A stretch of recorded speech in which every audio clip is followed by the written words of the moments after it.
या सरकारचं आर्थिक नियोजनच आत्ता फसलेलं आहे अध्यक्ष महोदय। सरकारने शेतकऱ्यांना वीज माफी दिली, आमचा त्याला पाठिंबा आहे, पण वीज मंडळाला बिलाची भरपाई करण्यासाठी तरतूद केली काय? तर अजिबात केली नाही।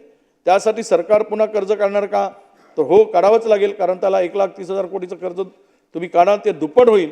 पण माझी मागणी एवढी आहे की तुम्ही जर या सगळ्या योजनेसाठी कर्ज काढत असाल, आता लाडली बहीणसाठी तुम्ही कर्ज काढावंच लागेल, कारण पैसेच नाही तुमच्याकडे।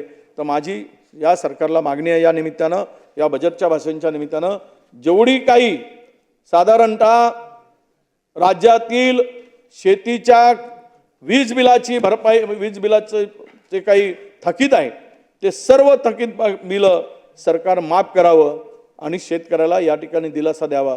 साधारण याला खर्च काही फार पडणार नाही, पुन्हा कर्ज काढा वाटल्यास, पण शेतकऱ्याला मात्र वीज बिलातून पूर्णतः माफ करा।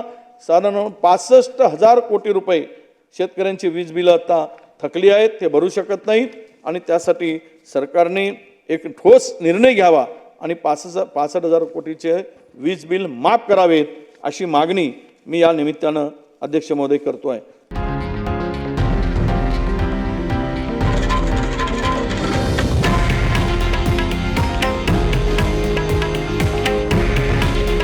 हे आहे देशातील नंबर 1 न्यूज नेटवर्क आणि आपण पाहत आहात TV9 मराठी। काळजी तुमची, हित महाराष्ट्राचं।